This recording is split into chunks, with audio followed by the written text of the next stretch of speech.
어느 텔레비전에서 이 동물 프로를 보니까 수백 마리의 산양들이 이동을 하고 있었습니다.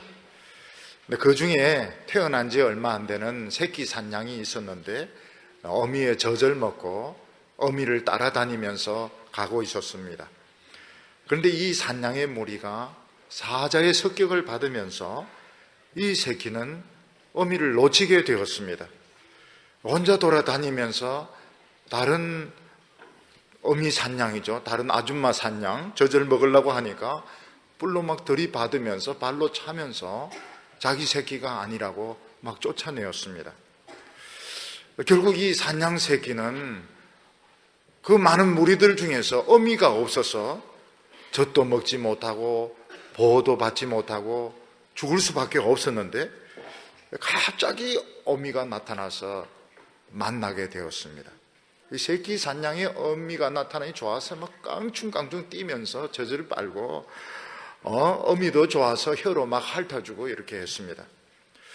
동물학자들은 신기하게 어떻게 이 수백 마리 가운데서 새끼를 잃었는데 도로 찾을 수 있는가? 그게 소리라고 했습니다. 냄새하고 소리가, 새끼가 우는 소리를 듣고 어미가 찾아와서 새끼를 찾아낸다고 말을 했습니다. 사람도 생명을 유지하는데 제일 중요한 곳이 가정입니다. 우리는 가정에서 잠만 자는 것이 아니고 외부의 공격을 피하기도 하고 또 필요한 사람과 물질을 공급받기도 하고 또 성인이 될 때까지, 독립할 때까지 필요한 모든 것을 이렇게 제공을 받게 됩니다. 그러나 어린 나이에 또 충분히 준비되기 전에 가정을 떠나게 되었을 때는 무지무지하게 고생을 하게 됩니다. 죽지는 않지만 너무 처참하게 살게 되는데, 예를 들어서 부모가 술만 마시고 아이를 막 때리고 이러는 바람에 청소년기에 반항심으로 집을 가출하게 되었을 때, 물론 아르바이트 하면서 살긴 하겠지만 고생을 굉장히 많이 하게 되고, 더 어렸을 때 부모가 아이를 책임을 못 지고 입양을 시키게 되었을 때 그 아이는 많은 고생을 하면서 자라게 되는 것입니다. 어떤 부모가 시장에서 잠깐 한눈 파는 동안에 아들을 놓치게 되었는데 이 아이를 찾지 못했습니다. 보육원이나 시설에 연락을 했지만 그 동안에 아이는 태평양을 건너서 미국으로 이제 입양이 되어버리는 것입니다. 세상에 어떻게 그런 일이 다 있을 수가 있습니까? 다행히도 이 아이는 이 스키 선수 출신의 양아버지를 만나가지고 올림픽에 때 동메달을 따게 되었습니다. 자기는 부모를 만나고 싶다, 찾는다 이랬더니 갑자기 한국에서 가짜 부모가 얼마나 많이 나타나는지 포기해야 되겠구나 했는데 진짜 부모가 나타났습니다. 진짜 부모 딱 보니까 벌써 생긴 게 똑같고 구레 나룻이 똑같고 결국 감격적인 이런 만남을 하게 되었는데, 부모가 자식에게 하는 말이 잘 커져서 고맙다는 것입니다. 우리나라는 한국전쟁 이후로 수많은 이산가족을 만들어내게 되었습니다. 여의도에서부터 이산가족 찾기 운동을 했는데 아마 극히 최근까지도 이산가족 찾기 운동을 한 것 같습니다. 오랫동안 헤어졌던 부모와 자식, 형제들이 만나서 부둥켜 안고 울 때에 그 보는 사람들도 다 웁니다. 우리가 잃어버렸던 물건을 찾아도 기쁘고, 잃어버렸던 애완견을 찾아도 기쁜데, 잃어버렸던 동생, 잃어버렸던 자식을 찾는 것은 말할 수 없이 기쁜 것입니다. 이 세상에서 최고로 기쁜 것은 바로 잃어버렸던 잃어버렸던 내 자신을 되찾는 것입니다. 오늘 무엇 때문에 많은 청년들이 오늘 이 교회에 와서 찬송을 부르며 말씀을 듣습니까? 이 모든 것은 내 자신을 찾기 위한 것입니다. 오늘 성경 말씀은 우리 모든 사람들은 아버지를 잃어버린 아들과 같다고 말씀하셨습니다. 우리가 하나님께 돌아오는 것이 중요한 이유가 무엇인가 하면 하나님께 돌아와야 내 자신을 찾기 때문입니다. 왜 예수 그리스도에서 공부를 해야 되느냐? 예수 그리스도를 찾는 것이 바로 내 자신을 찾기 때문에 그렇게 하는 것입니다. 잃어버린 아들이 부모에게 돌아오려면 돌아오고 싶은 마음이 있어야 됩니다. 너무 어린 아이는 부모가 찾아야 되지만 큰 아이는 자기가 돌아와야 되고, 또 중요한 것은 유전자 DNA가 맞아야 됩니다. 하나님께 딱 돌아와서 말씀을 들을 때 벌써 딱 압니다. 오늘 여기가 내가 있어야 될 자리구나 하는 것을 알게 됩니다. 전에 어떤 교인 중에서 여자분이 계셨는데, 이분은 이제 시를 쓰는 분이었습니다. 근데 담배를 많이 피우고 또 술을 많이 마시고 또 음주운전을 하고 이래가지고 사실 사고 날 뻔한 적도 많았습니다. 이분은 이제 교회를 좀 나와서 마음을 안정을 하다가 남편 직장을 따라서 우리 교회를 떠나게 되었습니다. 그러면서 이제 또 시를 쓴다고 해서 술도 마시고 담배도 많이 피우고 막 자살을 기도하고 이러다가 어느 날 이제 책방에 딱 가서 눈에 익은 책이 딱 보이는 겁니다. 그 제 책이었습니다. 그걸 꺼내서 딱 읽으면서 이제 무슨 생각이 들었는가 하면, 내가 살 수가 있겠구나. 내가 살 가능성이 있구나. 근데 바로 그 뒤에 무슨 일이 있었는가 하면, 거기가 포항인데 그 부근에 그서 대학생들 집회가 있어서 제가 갔습니다. 근데 이분이 거기 왔어요. 와가지고 그 이야기를 했습니다. 오늘 사람들이 자신의 그 길을 찾고 있는데, 길을 찾는 것보다 더 중요한 것이 무엇인가 하면 잃어버린 자신의 가치, 자신의 존귀함, 이걸 찾는 것이 더 중요한 것입니다. 이것을 찾았을 때 하나님은 그렇게 기뻐하시며 축복한다고 말씀하고 있습니다. 오늘 첫 번째는 이 자식이 아버지를 생각하는 마음입니다. 자식이 부모를 잃고 집을 떠나서 방황하면서 사는 경우는 여러 경우가 있습니다. 서두에도 말씀드렸지만 부모가 자식을 책임지지 못하고 입양을 시켰을 경우도 있고, 또는 반항심이나 부모의 학대를 이기지 못해서 자기 스스로 집을 떠났을 때도 있고, 또 어때는 전쟁으로, 지진으로, 천재지변이 일어나는 바람에 가정이 깨어지고 많은 사람들이 죽어서 어쩔 수 없어서 집을 떠나고 헤매는 경우도 있습니다. 전에 우리나라 어떤 한 분은 어렸을 때 축구하다가 공이 눈에 맞았는데 이게 실명이 되게 되었습니다. 누나와 동생이 남게 되었는데, 부모는 돌아가서 누나가 자식들을 위해서 공장에서 너무 일을 하다 과로해서 누나가 죽습니다. 그 남은 이 세 동생이 막 엄청 우는 겁니다. 그 하나 의지했던 누나가 이 동생들 키우려고 공장에서 너무 일을 하다가 죽어버리니까 막 소망이 없어가지고, 그래서 세 명이 다 흩어지게 됩니다.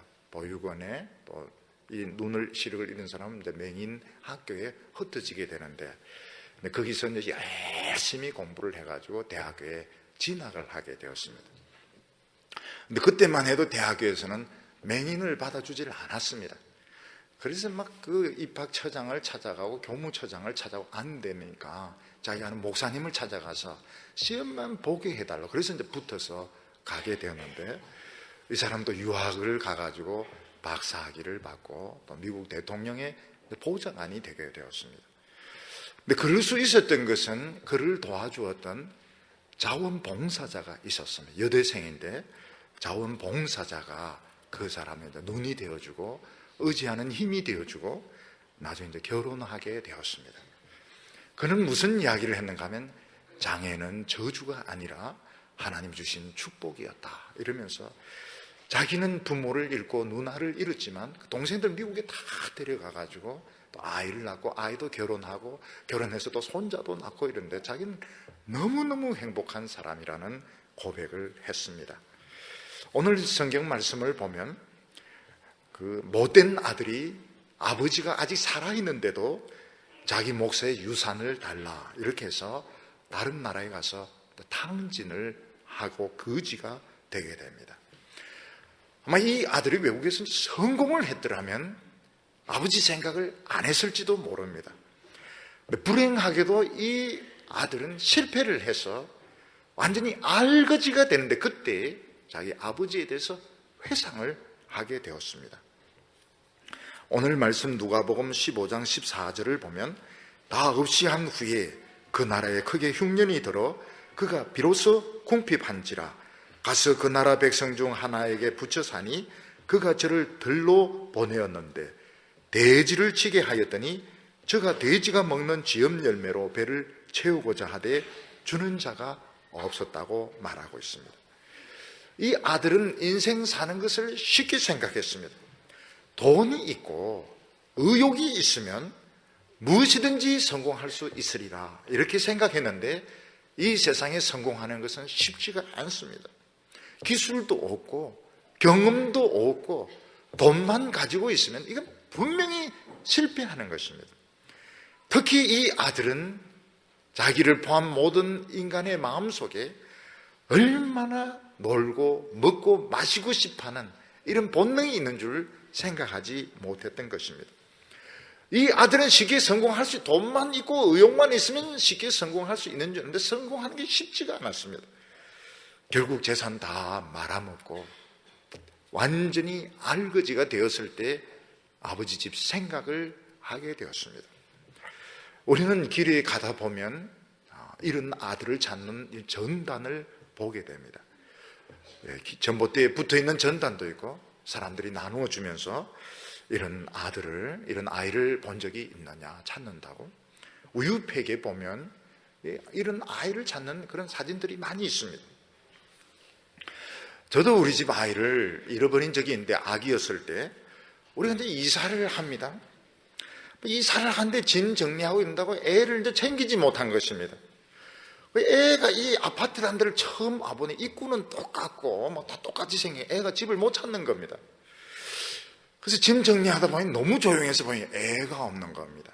우리 애가 어디 있을까 와보니까 화단 구석에 곰 인형을 안고 자고 있었습니다. 딴 곳에 저 같으면 분명히 돌아다녔습니다. 온데 돌아다녀서 못 찾았을 건데 저희 집에는 여자애니까 곰 인형 큰 거 안고 이제 자고 있어가지고 얼른 이제 애를 안고 데리고 들어와서 찾았습니다. 지금도 그렇게 잃어버리는 아이를 많은 것을 보면 참 이 세상은 참 아이들에게도 위기들이 많이 있다는 것을 알게 됩니다.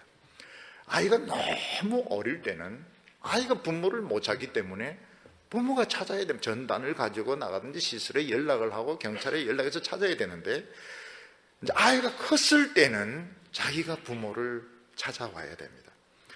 근데 찾지 못한 경우가 있습니다. 왜냐하면 너무 어렸을 때 잃어버려서 기억이 안 나거나 혹은 아버지가 자기를 때리고 자기를 괴롭힌 나쁜 기억 때문에 부모를 찾고 싶지 않는 이런 경우가 있습니다. 우리 모든 사람들은 하나님의 잃어버린 아이인데 너무 오래전에 잃어버려서 아버지 하나님에 대한 기억이 잘 나지 않습니다. 또 마귀가 안 좋은 정보를 많이 주어가지고 하나님은 굉장히 무서운 분이시다.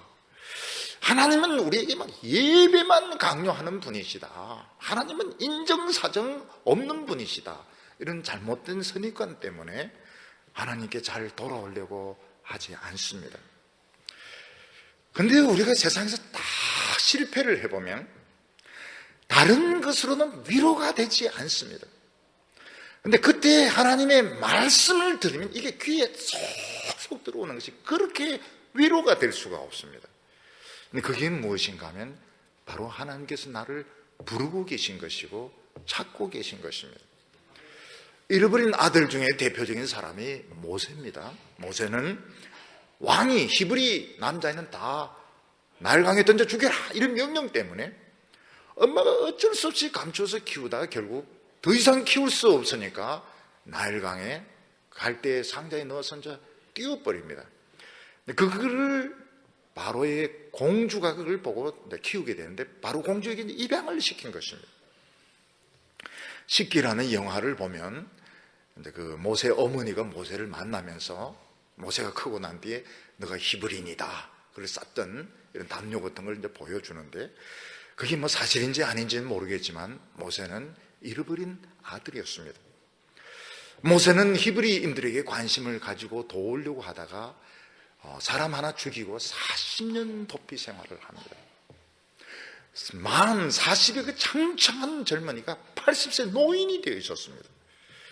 그때 불붙는 떨기 나무에서 하나님의 음성을 듣고 그때 하나님을 만나게 되는데, 모세는 그때 자기 자신을 찾았던 것입니다. 저는 이 대학생이 될 때까지 제 자신을 찾지 못했습니다. 그 대학생 때 많은 이런 책들 같은 거, 철학책 등 거 이런 것도 읽기도 하고, 그러다가 이제 어느 날 고민이 점점 커지게 되었습니다. 학교 공부에도 점점 흥미를 잃게 되어버리고 미래에 대해서도 소망을 가지지 못하게 되고, 그러다가 어떤 절망적인 이런 순간에 옛날에 하나님 말씀을 생각하고 하나님을 만나고 또 하나님이 저의 아버지가 되어주셨습니다. 우리가 이 세상에서 찾아야 될 보물이 많습니다. 공부도 그 중에 하나의 보물이고 돈 버는 것도 그 중에 하나의 보물인데, 제일 중요한 보물은 자기 자신의 가치를 찾는 것입니다. 우리가 하나님께 돌아오는데 마지막 걸림돌이 되는 것이 자존심입니다. 여기 보면 이 아들도 아버지께 돌아오는데 자존심이 걸림돌이 되었습니다. 우리가 하나님께 돌아오는데 마지막 그 함정, 마귀가 파는 마지막 함정이 뭔가 하면 자존심입니다. 자존심을 버리고 하나님께 오면 하나님을 만날 수 있습니다. 오늘 두 번째로 하나님은 돌아온 아들에게 새로운 지위와 신분을 허락해 주셨습니다. 아들은 아버지를 떠난 뒤에야 아버지 집을 생각하게 되는데, 나는 여기서 돼지 먹이를 먹으면서 줄여 죽는데 우리 집에는 하인만 해도 먹을 것이 풍족한 하인이 얼마나 많은가, 이걸 회상하게 됩니다. 17절 말씀 보면 이에 스스로 돌이켜 가로되 내 아버지에게는 양식이 풍족한 품꾼이 얼마나 많은고 나는 여기서 줄여 죽는구나. 여기서 이제 우리는 이스라엘 백성들의 입장을 먼저 생각해야 됩니다. 이스라엘 백성들은 하나님으로부터 받은 율법의 말씀들, 또 하나님으로부터 받은 이 은혜가 얼마나 큰 축복인지 생각하지 않았습니다. 이스라엘 백성들은 이방인들이 누리는 그 자유스러운 생활, 이방인들이 누리는 그 물질적인 풍요, 그 이방신을 섬기면서 즐기는 그 인생의 쾌락들, 그리고 세상 그 지식, 이것만 좋아했지 하나님의 율법의 말씀, 예배의 기쁨, 이게 얼마나 중요한지 몰랐습니다. 이스라엘 백성은 자꾸 이 바벨론 방언들, 이집트 방언들 이런 걸 쓰는 걸 좋아하는 겁니다. 왜냐하면 그런 걸 쓰면 더 똑똑한 것으로 보이니까요. 결국은 이스라엘 백성들은 나라가 망하고 바벨론 포로되어 보니까 이 바벨론 사람들 형편없는 것입니다. 그들의 윤리, 그들의 신화, 그들의 생활, 모든 너무 형편이 없는 겁니다. 너무 인간들이 잔인하고 인간성이 못되고 신화도 거짓되고 모든 것이 빼앗은 것이고 약탈한 것이고, 그 가보니까 아무것도 없는 것입니다. 그때서야 비로소 이스라엘 백성들은 우리가 옛날에 듣던 그 하나님의 말씀이 얼마나 귀중한 말씀이었던가, 그때 예배드리면서 받았던 은혜가 얼마나 고상한 것이었던가, 그걸 비로소 알게 된 것입니다. 유대인들이 말씀의 가치를 깨닫는데 70년 포로 생활이 필요했습니다. 그것도 그냥 포로 생활이 아니고 그들이 가지고 있는 그 풍족한 삶 다 날려버리고 쇠고랑을 차고 그 먼 데까지 끌려가서 죽도록 고생하고 난 뒤에 깨달은 것이 무엇인가 하면 하나님이 우리에게 주신 말씀, 그 예배의 기쁨이 얼마나 큰가 하는 것을 비로소 깨닫게 되었습니다. 사도 바울은 예수 그리스도를 알고 난 뒤에 예수 그리스도를 아는 지식이 얼마나 고상한지, 그 전에 내가 자랑하던 모든 학벌들, 내 가문의 자랑들 배설물같이 버렸다고 말을 했습니다.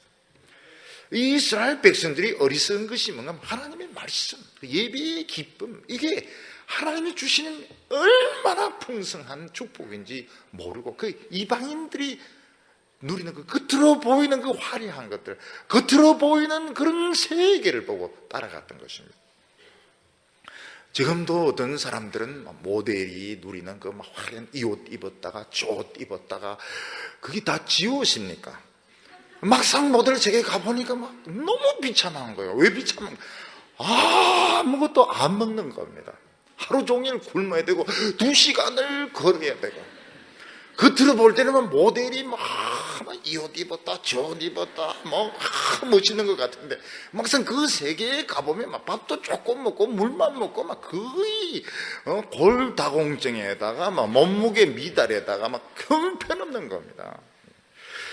영화배우 좋은 줄 알고 막 가수 좋은 줄 알고 가보니까 막 진짜 노예 같은, 노예 또 계약이면 노예 계약을 맺어가지고 막 그렇게 고생하고. 그때서야 이스라엘 백성들은 포로되고 난 뒤에야 그때 하나님의 말씀, 그때 그 축복이 얼마나 대단한가 이걸 알게 된 것입니다. 우리 같은 이방인들은 그런 기억이 없습니다. 우리는 아버지 집이 잘 살고 이런 기억이 없습니다. 왜냐하면 원래 아버지가 없었기 때문에. 우리는 아버지를 떠난 아들이 아닙니다. 그럼 우리는 뭐냐? 아버지를 떠난 아들과 같이 어울리는 그냥 거지들인 것입니다. 근데 우리는 아들이 돌아올 때 같이 막 들어와 버렸어요. 같이.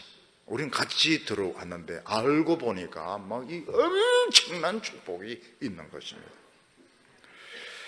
이 아들은 아버지께 돌아오면서 자기는 아들이 될 자격이 없습니다. 아버지 말씀을 거역하고 떠났을 때 나는 이미 아들이 아닙니다. 근데 아버지는 아들로 받아주었습니다. 22절과 23절 보면 아버지는 종들에게 이르되 제일 좋은 옷을 내어다가 입히고 손에 가락지를 끼우고 발에 신을 신기라. 그리고 살찐 송아지를 끌어다가 잡아라. 우리가 먹고 즐기자. 아버지는 아들이 입고 있는 누더기 옷을 벗기고 새 옷을 입혀주었습니다. 옛날에는 노예가 아들로 입양이 될 때에 노예의 헌옷을 입히고 아들의 새 옷을 입혀줍니다. 옛날에 노예들은 신발이 없었습니다. 그래서 맨발로 다닙니다. 톰 소의 몸 이러면 애들이 다 맨발로 쫓아다니지 신발 신는 애들이 없습니다. 옛날 노예들은 다 맨발로 다니는데 아버지는 아들에게 가죽신을 신겨주고 손에 가락지를, 아들이라고 하는 이 가락지, 반지를 끼워주었습니다. 아들은 종을 자원했는데 왜 아버지는 아들의 지위를 주었을까요? 아버지는 부족한 것이 아무것도 없기 때문에, 아버지는 모든 것을 다 가지고 있기 때문에 아들에게 얼마든지 아들의 지위를 줄 수가 있었습니다. 율법은 이스라엘 백성들이 가졌던 율법은 세계 최고의 법이었어요. 하무라비 법전이라든지 로마법 따라올 수 없는 최고의 법이었습니다. 그런데 율법의 특징이 뭐냐면 율법은 하나님의 종의 법이었습니다. 물론 그때는 하나님의 종도 대단했습니다. 종도 대단했습니다.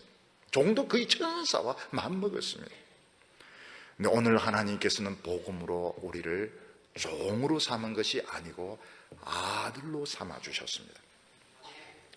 여러분 보면 이 삼성이나 현대의 그 직원 되려고 하면 굉장히 똑똑해야 됩니다. 실력도 있어야 되고 또 열심히 일을 합니다. 그렇지만 그들은 어디까지나 직원이지 회장 자녀는 아닙니다. 하나님께서는 우리를 이런 삼성이나 현대의 직원으로 뽑은 것이 아니고 하나님의 자녀로 우리를 뽑았기 때문에 법이 다릅니다. 그래서 우리가 가끔 보면 이 다종교 중에 보면 굉장히 검욕적이고 자기 희생적이고 이런 종교들이 있는데 그 영성이 우리보다 훨씬 수준이 높은 것 같습니다. 근데 그건 당연한 것입니다. 왜냐하면 그것은 종의 차원의 교육인 것입니다. 어떻게 보면 이 개신교는 보면은 참 다른 종교에서 보면 한심할 정도로 섰다가 막 노래 부르고 앉았다가 막 어떻게 보면 막 너무 경건이 떨어지고 이런 것 같은데 하나님이 그걸 더 좋아하는데 어떻게 합니까? 하나님도 참 이상한 분이시죠. 막 질서 탁 맞는 이런 사람들보다도 저건 예수 믿고 은혜 받는 우리를 좋아하시는 것입니다.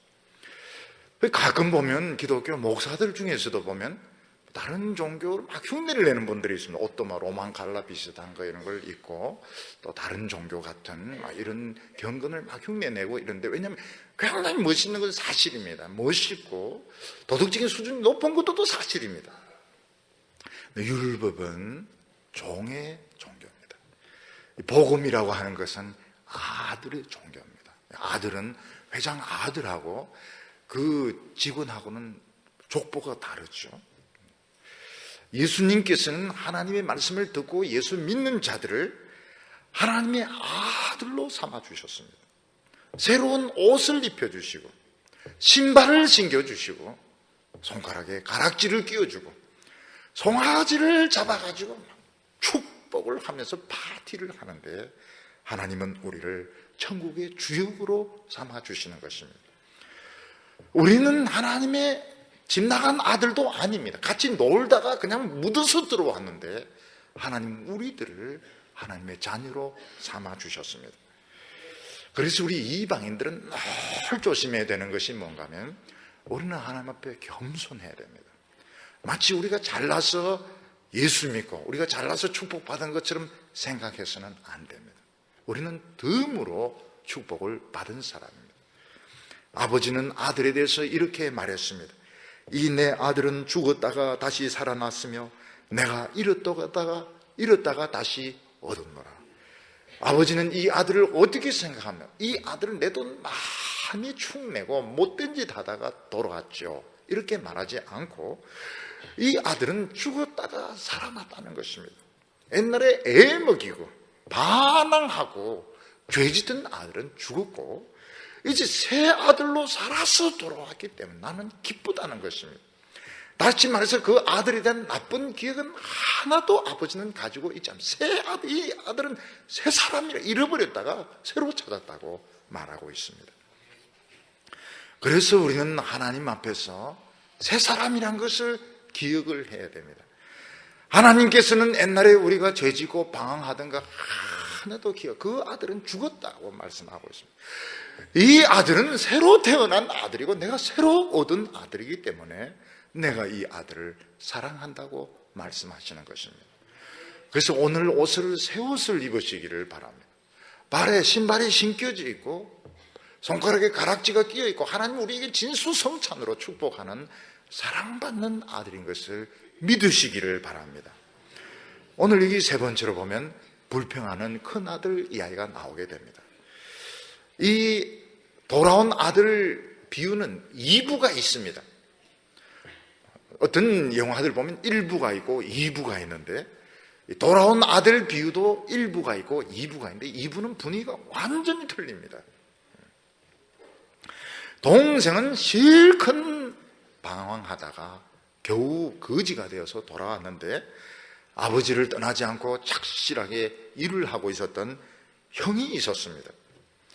우리 생각으로는 이 아들이 저렇게 고생하다가 돌아왔으면 형이 굉장히 기뻐할 줄 알았는데, 형은 이 동생을 아버지가 영접하고 잔치까지 했다 하는 말을 듣고 집에 안 들어오려고 합니다. 너무너무 화가 나가지고 집에 안 들어오려고 하고 막 불평을 하고 밖에서 막 소리를 지르고 있습니다. 왜 이 아들은 동생이 돌아왔는데 기뻐하지 않고 화를 낼까요? 하나는 정의 때문이었습니다. 무슨 말인가 하면 이만큼 죄를 짓고 잘못을 했으면 벌을 받아야지, 이렇게 잘못을 저지르고 돌아온 사람을 환영을 하면 지금까지 집을 지키면서 열심히 일한 나는 뭐가 되며 앞으로 누가 집을 지키려고 하겠느냐 합니다. 정의가 살아나지 않는다는 것입니다. 정의라고 하는 것은 못된 일을 한 사람 벌을 주고 이거 안 받아주고 쫓아내고 집에서 열심히 일한 사람 그만큼 상 주고 이게 정의지, 지금까지 열심히 일한 사람은 당연한 것으로 생각하고 방탕하면서 죄지면서 살아온 이 아들은 막 송아지를 잡고, 이건 정의가 아니라는 겁니다. 정의 때문에 용납할 수 없다는 것입니다. 또 하나는 뭔가 하면 지 몫을 찾아서 다 쓰고 또 돌아와서 또 달라고 하면 이거는 분명히 내 몫이 줄어들 수 있다.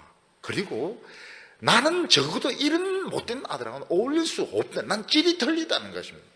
나는 지금까지 술 한 방울 입에 대지 않고 착실하게 아버지를 섬기는데 이런 인간이 와서 같이 살면 내 평판이 나빠진다고 생각했던 것입니다.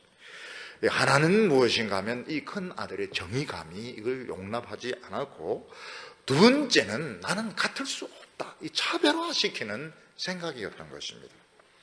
그래서 25절에 보면 맏아들은 밭에 있다가 돌아와 집에 가까웠을 때에 풍류 소리와 춤추는 소리를 듣고 한 종을 불러 이 무슨 일인가 물은데 대답하되 당신의 동생이 돌아왔음에 당신의 아버지가 그 건강한 몸을 다시 맞아들이게 됨을 인하여 살진 송아지를 잡았나이다 하니 저가 노하여 들어가기를 즐겨 아니하거늘 아버지가 나와서 권했다고 말하고 있습니다.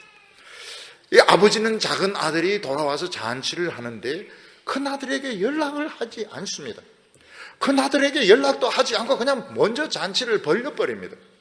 아버지가 그렇게 한 이유는 형이 와보고 잔치하는 거 보면 더 기뻐할 줄로 생각했던 것 같습니다.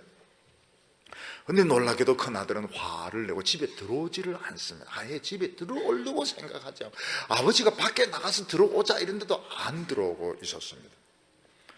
큰 아들이 이렇게 화를 내는 이유가 어디 있습니까? 정의감 때문이었습니다. 29절과 30절 보면 아버지께 대답하여 가로되 내가 여러 해 아버지를 섬겨 명을 어김이 없었거늘 내게는 염소 새끼라도 주어 나와 내 벗으로 즐기게 하신 일이 없더니 아버지의 살림을 창기와 함께 먹어버린 이 아들이 돌아오매 이를 위하여 살찐 송아지를 잡았나이다.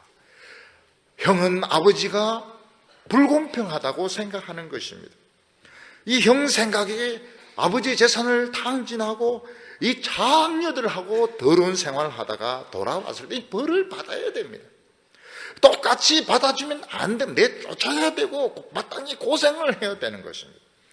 그 대신에 아버지 말씀에 순종해서 이렇게 착하게 산 나에게는 염소 새끼라도 줘가지고 친구들하고 맛있게 먹도록 이렇게 해줘야 되는데 아버지는 이 착실하게 산 아들에게는 염소 새끼 한 마리 주지 않고 그 죄 짓고 그 엄청난 재산을 탕진한 아들이 돌아오니까 막 송아지를 잡아서 이렇게 불의한 아버지가 어디 있느냐는 것입니다.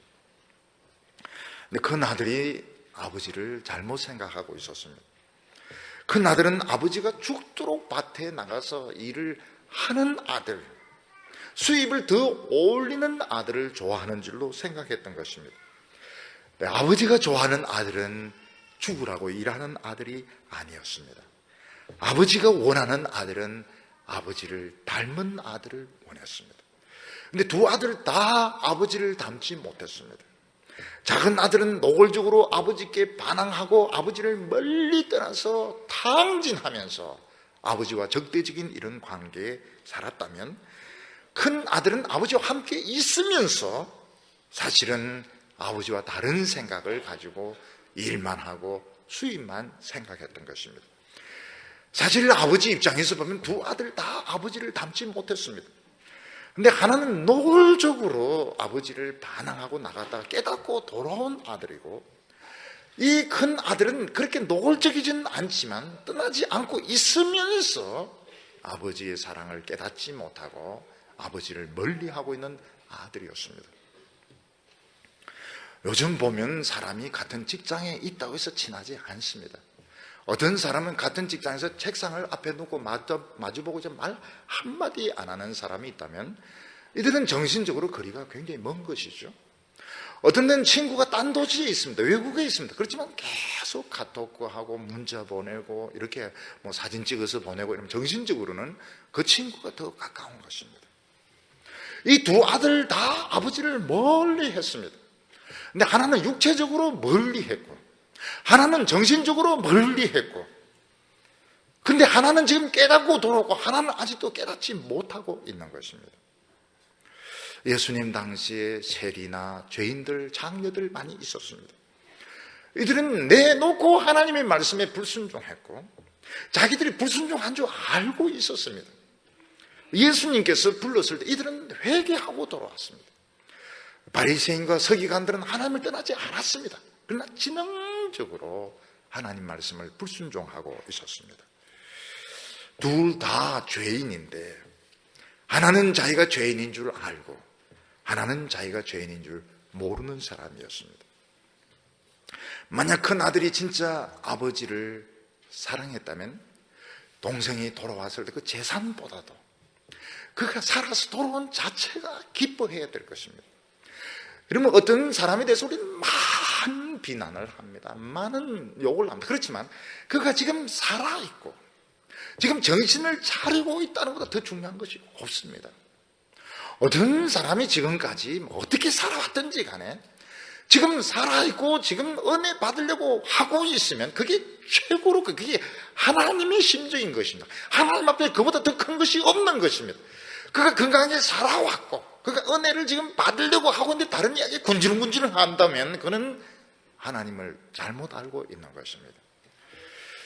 오늘 우리가 지금 생각해야 되는 것이 우리 자신에 대해서도 그렇게 생각해요. 지금까지 나는 뭐 이런 짓도 하고 저런 짓도 했다. 뭐 그것도 다 중요하지만 지금 중요한 것은 지금 하나님 앞에 와 있고 나는 은혜를 사모하고 있고 나는 지금 변하기를 원한다. 그러면 충분합니다. 하나님은 그거면 그 이상을 요구하지. 거기 뭐 다른 것을 더 갖다 붙이는 것은 하나님의 마음이 아닌 것입니다. 정말 이 형이 아버지 심정을 가지고 있다면 살아서 돌아왔다. 그러면 문제가 같이 끌어안고 기뻐해야 되는데 돈을 가지고 보니까 돈을 가지고 보고 이해관계를 가지고 보니까 결국은 이 동생을 기뻐하지 못하게 되었습니다. 아버지는 아들에게 이렇게 큰 아들에게 이렇게 이야기합니다. 31절에 아버지가 이르되 예 너는 항상 나와 함께 있으니 내 것이 다 내 것이다 이렇게 말했습니다. 아버지가 큰 아들에게 줄 수 있는 제일 큰 축복은 함께 있는 것이었습니다. 이 아들이 아버지와 함께 있으면서 아버지가 하는 것을 보고 아버지의 위로의 말씀을 듣고 아버지의 그 인격을 배우고 아버지가 든든한 나의 기둥이 되는 것, 이게 최고의 복이었던 것입니다. 그런데 아들은 나는 뭘 받나? 염소 새끼를 받았는가? 동생은 저 재산을 탕진하고 지금 송아지 잔치를 받는, 나는 염소 새끼 하나 못 받았다. 아버지를 생각을 못하는 것입니다. 하나님이 우리에게 주시는 가장 큰 선물은 하나님 자신입니다. 하나님이 우리에게 말씀을 주시는 것은 하나님 자신을 우리에게 주시는 것입니다. 경상도 말로 자기 자신을 줄 때 뭐라고 합니까? 아나 이렇게 말하죠. 아나. 그 다 지역 사람들은 이 통역이 안 되더라고. 안아달라는 것인가? 아나 이거는 경상도 말로 싹 다 가지라 이런 뜻입니다. 내 모든 걸 다 가지라 이런 뜻이죠. 우리가 하나님을 가질 때 하나님의 이름으로 된 크레딧 카드와 갖는 것과 같습니다. 하나님 꼭 너희들 현찰을 받아야 되겠는가? 하나님 자신을 가지면 되는 것이지 꼭 현찰을 가져야 되겠는가? 상품권을 가져야 되겠는가? 하는 것입니다. 우리가 하나님으로부터 받을 수 있는 최고의 선물은 하나님을 가까이 하면서 하나님을 배우는 것입니다. 우리가 이 믿음만 가지고 있으면 세상 어느 곳에 가도 살 수 있습니다. 어느 곳에 가도 축복을 받을 수 있습니다. 우리가 젊었을 때는 다른 사람이 나보다 더 잘 되고 성공하고 유명해지면 아랫배가 살살 아픕니다. 이거는 인간은 이상 누구나 똑같습니다. 그거는 나쁜 마음이라고 볼 수 없어요. 내가 잘 되고 싶은데, 내가 성공하고 싶은데 왜 저 사람이 더 잘 되고 저 사람이 더 성공할까? 아랫배가 윗배에 살살 아픈데 나중에 나도 복을 많이 받으면 그런 생각이 없어지게 됩니다. 다른 사람 복 받는 게 이렇게 좋은 것이구나. 여러분, 다른 형제와 자매들 아무리 잘 돼도 내 그 목 줄어들지 않습니다. 하나님은 굉장히 부자시기 때문에 다른 사람들 아무리 복 받아도 내 복 줄어들지 않습니다. 하나님의 마음은 사람을 물질로 보지 않습니다. 하나님 아버지는 아들의 물질적인 방탕으로 손해를 받으면 그게 아무것도 아닙니다. 아들의 마음을 얻은 것이 아버지에게는 최고의 큰 재산이었던 것입니다. 결국 이 잔치에 누가 주인공입니까? 다 탕자가 주인공이고 형은 아예 들어오지를 않습니다. 이 아버지의 파티, 이 송아지를 잡은 이 큰 파티, 노래하고 춤추는 이 큰 파티의 주인공은 탕자였습니다. 형은 스스로 자기 자신을 소외시켰습니다. 나는 저런 놈하고 같이 어울릴 수 없어. 그 자기가 안 들어오는 바람에 결국 이 잔치에서 소외가 되게 되는 것입니다. 이거는 굉장히 무서운 예언입니다. 유대인들은 율법이 탁월한 이 종교를 받았는데 이게 종의 법이었습니다. 나중에 하나님께서 우리 같은 이방인들, 전혀 종교적인 백그라운드 없는 우리들을 왕창 불렀을 때 안 들어옴. 우리는 이방인들하고 같이 놀 수가 없다. 우리는 채신머리 때문에 몸을 스스로 소외시킴으로써 하나님의 천국에서 멀어지게 되었습니다. 오늘 우리가 기억해야 될 것이 무엇입니까? 우리는 이 아들처럼 아버지를 떠난 아들이 아니고 아주 오래전부터 버림받았던 아들입니다. 우리는 아버지에 대한 기억조차도 없는 사람들이었습니다. 근데 아들 따라서 들어가서 우리는 막 더 주인공 아들 몰아내버리고 우리는 더 큰 천국의 주인공이 되었는데 하나님은 우리에 대해서 물질적인 손상을 끼친 것, 지금까지 공부 제대로 하지 않고 F나 D가 많은 것 이런 거 생각하지 않아요. 지금 살아서 들어온 것이 얼마나 대단하냐.